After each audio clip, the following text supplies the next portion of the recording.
정신질환자들의 정신건강을 책임지고 있는 국립나주병원 정신건강사회복지사 송승건 선생님입니다. 반갑습니다. 네, 안녕하세요.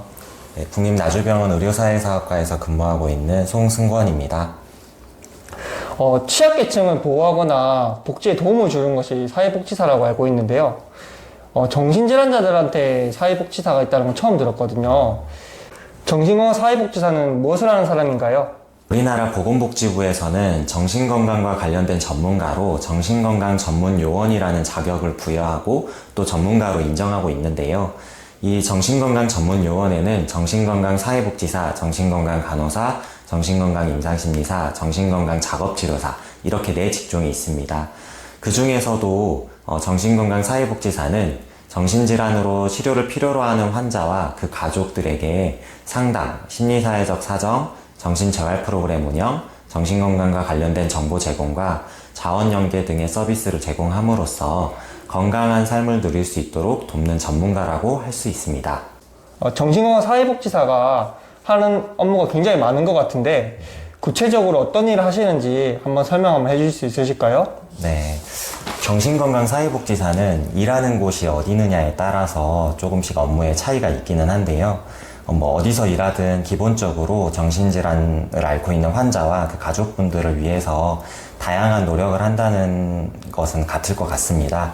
이제 저는 정신과 병원에서 근무하고 있기 때문에 병원에서 일하는 정신건강사회복지사가 어떤 일을 하는지 좀 알려드리겠습니다.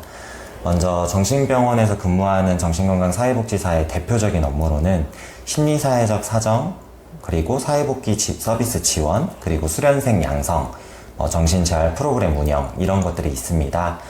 먼저 심리사회적 사정이란 환자분들의 중요한 심리사회적, 환경적 측면에 관련된 사회복지사의 구조화된 개입을 형식하기 위한 도구라고 할 수 있는데요.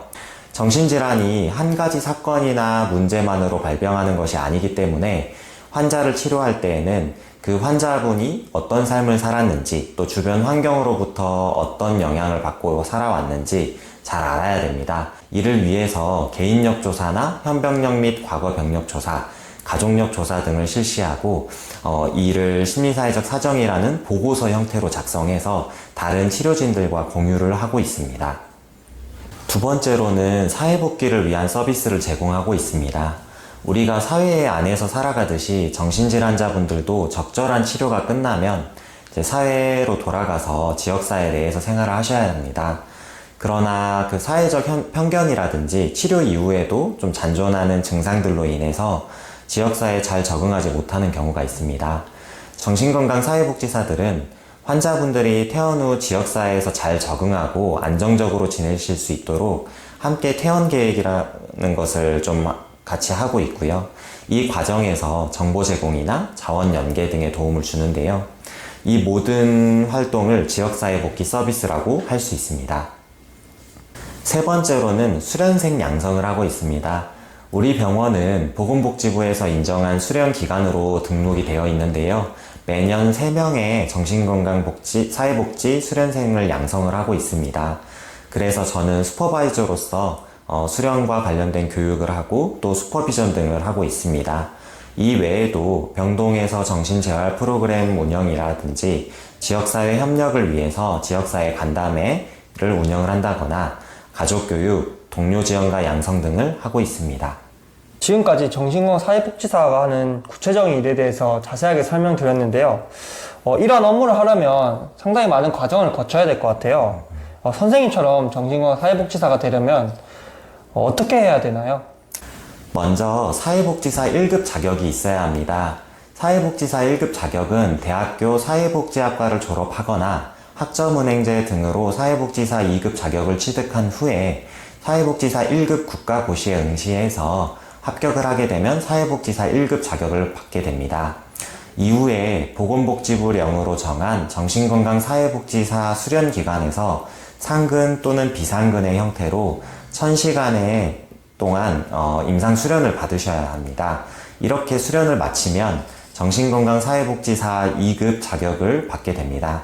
이후에 정신과 관련된 기관에서 5년간 근무를 하게 되면 정신건강사회복지사 1급 자격을 취득하게 됩니다. 이 직업을 가지려면 상당히 많은 시간과 노력이 필요하시네요. 선생님께 되게 고생을 많이 하셨을 것 같아요. 선생님께서는 이제 정신병원과 정신건강복지센터 이렇게 두 곳에서 모두 일하신 이력이 있으신 것 같은데요. 이 두 기관에 대한 차이가 있으실까요? 먼저 저는 이제 정신건강사회복지사 수련을 마치고 이제 정신건강복지센터에서 5년 7개월 정도 근무를 했고, 이후에 이제 지금 우리 국립나주병원에서 3년 2개월째 근무를 하고 있는데요.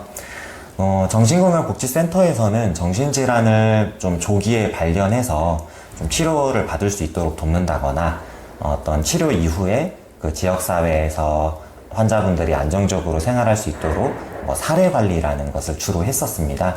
그래서 정신질환자분들 뿐만 아니라 이런 지역 주민 전체가 좀 그 대상이 된다고 할 수가 있고요. 그리고 환자분들이 퇴원 이후에 어떤 잘 생활할 수 있도록 돕는 이런 것들을 목표로 한다고 할 수 있을 것 같고요. 정신과 병원 같은 경우에는 주로 이제 치료를 받으러 오신 환자분들이나 이제 그 가족들을 대상으로 상담도 하고, 아까 말한 심리사회적 사정도 하고, 이렇게 자원 연계도 하고, 이런 것들을 통해서 환자분들이 건강하게 잘 생활하는데 방해 요인이 되는 것들을 좀 찾고, 그것을 해소하기 위한 어떤 노력들을 한다고 할 수 있고요. 그리고 이제 수련생도 양성하는 일을 하고 있습니다. 두 기관에 대한 업무에 대한 차이에 대해서 자세하게 설명 들어보았는데요. 이 직업으로 한 9년 정도 일해 보시니까 정신건강사회복지사는 이런 능력이 필요하다. 어떤 능력이 필요할까요? 가장 기본적으로는 이제 환자와 가족들을 위한 진심 어린 마음, 즉 이타심이라고 할 수 있을 것 같고요. 이런 것들이 꼭 필요할 것 같고요.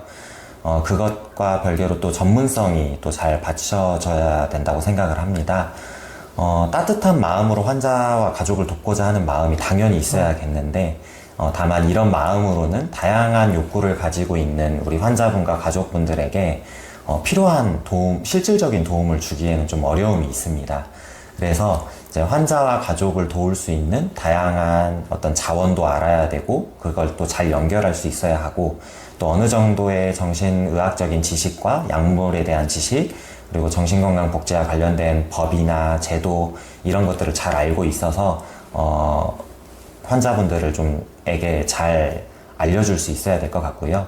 환자와 가족을 잘 돕기 위해서는 끊임없이 좀 노력하고 공부하고 전문성을 높이기 위한 이런 노력들이 필요할 것 같습니다. 제가 생각했을 때 정신질환자들은 일반 환자와 다르게 대화나 소통이 조금 힘들고, 환자 상태에 따라서 돌발 행동이나 이런 위험 상황이 있을 것 같은데, 이 직업에 힘든 점은 혹시 없으신가요? 저는 이제 정신질환을 앓고 있는 환자분들이 일반 환자와 크게 다르다고는 생각하지는 않습니다. 이제 팔이 부러지거나 장기에 손상을 입었을 때 당연히 생활에 많은 지장을 초래하지만, 적절한 치료를 통해서 회복을 하고 나면 또 잘 지낼 수 있잖아요. 그런 것처럼 정신질환을 앓고 있는 환자분들도 입원 치료나 외래 약물 치료를 통해서 적절한 치료를 받게 되면 직장 생활도 하시고 또 학교 생활도 잘 하실 수 있다고 생각을 합니다. 다만 이제 말씀하신 것처럼 증상이 심한 상태에서 치료를 받지 않고 이렇게 집에서 계시다고 한다면 대화를 하기 좀 어렵거나 아니면 공격적인 모습을 보이기도 합니다. 그래서 환자분들의 상태를 좀 잘 살펴야 하고 좀 긴장을 해야 되는 경우들도 있습니다. 그 외에도 제가 담당했던 환자분이 좀 증상이 안 좋아졌다는 소식이 들리거나 그랬을 때 좀 집에서 쉬고 있는데도 그 생각이 나서 좀 힘들 때도 있는 것 같고요. 또 정신건강사회복지사를 직업으로 선택한다면 그래서 일과 내 삶을 또 좀 잘 분리하는 것도 필요할 것 같습니다. 선생님께서 업무를 하시면서 혹시 직업병이 혹시 있으실까요? 제가 생각했을 때 좀 관찰력이 좀 좋아졌다라고 이야기할 수 있을 것 같은데요. 뭔가 제가 새로운 지역에 여행을 가거나 낯선 곳에 갔을 때도 정신건강과 관련된 어떤 기관 간판이나 이런 것들이 보이면 한 번 더 좀 쳐다보게 되는 것 같고요. 운전을 하다가도 국가에서 무슨 지원 사업을 한다 이런 플랜카드 같은 게 보이면 아, 저기에 저런 곳이 있구나, 또는 뭐 저런 사업을 무료로 진행하고 있구나, 이런 것들을 저도 모르게 생각하고 한 번 더 또 관심 있게 보는 것 같습니다. 그리고 이제 사람들의 행동을 좀 관찰하는 습관도 생긴 것 같은데요. 뭐 아마 환자분들이랑 면담할 때 사소한 행동이나 뭐 말 이런 것들에도 신경을 쓰다 보니까 그냥 사람들을 대할 때도 좀 잘 관찰하고 다른 사람들은 그냥 스쳐 지나가듯이 보는 것들이 제 눈에는 좀 보일 때가 있는 것 같습니다. 지금까지 송승건 선생님께서 정신건강 사회복지사에 대해서 다양하고 자세한 설명해 주셨는데요. 이 영상을 통해 정신건강 사회복지사라는 직업이 많은 사람들에게 알려졌으면 좋겠고, 혹시 이 직업을 준비하고 계신 분들에게 많은 도움이 되길 바랍니다. 그리고 국민의 정신건강을 책임지는 국립나주병원 많은 애정과 사랑 부탁드립니다. 오늘 많은 설명을 해주신 송승건 선생님께 다시 한번 감사드리며, 네, 이 영상이 좋으셨다면 구독과 좋아요, 알림 설정 부탁드리겠습니다. 감사합니다. 감사합니다.